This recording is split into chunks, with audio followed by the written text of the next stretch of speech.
Hey everyone, welcome back. We're going to be continuing our study of SQL queries and functions. We're going to start off this week's lessons by looking at a special keyword. It's not a function, but it is fairly valuable, so we're not going to need our functions notes for this, but it is going to be important that you know how to do this because it's going to come in handy starting with the next lesson.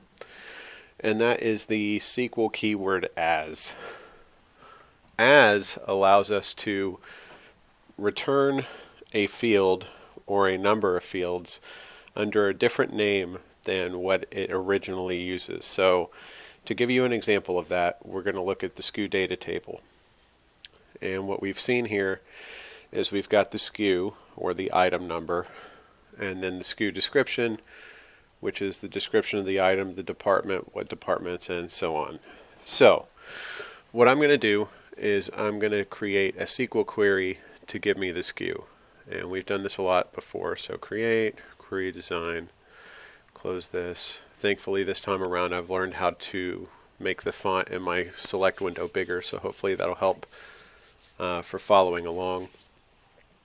And what I'm going to do is just a basic select SKU from SKU data.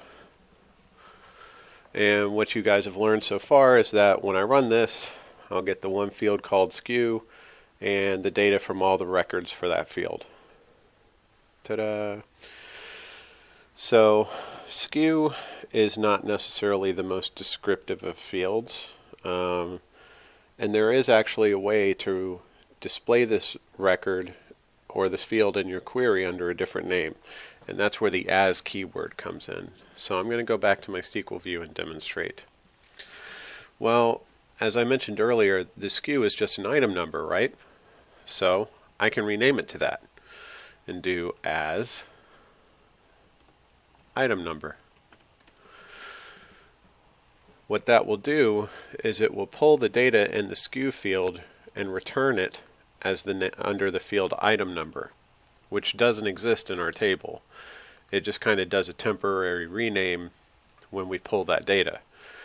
Now, when you use the as keyword, it's only expecting one word to follow it. So you couldn't do item space number, because then it'll say select SKU as item, okay, and then when it gets to number it'll go, I don't know what you mean, and the SQL query will fail. If you want to use spaces, the best you can do is underscore. It may also accept square brackets. Let me try that real quick. Item number. Oh cool, so that works. If you put it in the square brackets, Access will recognize that as a single item and not two separate words. But I don't believe that's typical nomenclature for SQL servers, so I prefer you didn't use it. You can capitalize each separate word so that you can tell them apart, or use an underscore. Either is acceptable.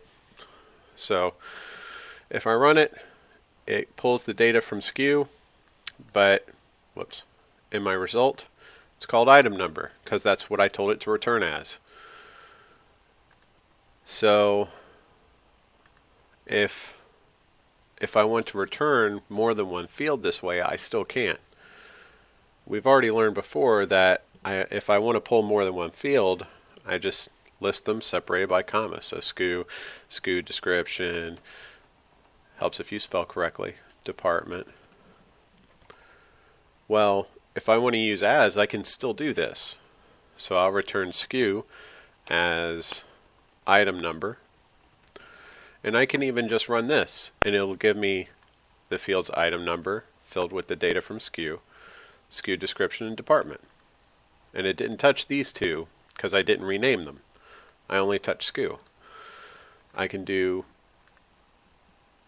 more than one.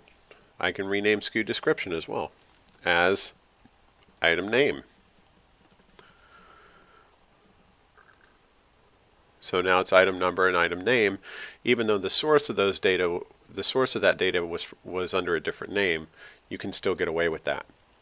It may not particularly come in handy right now, but we are going to start using it pretty extensively in the next lesson, so I wanted to cover that first.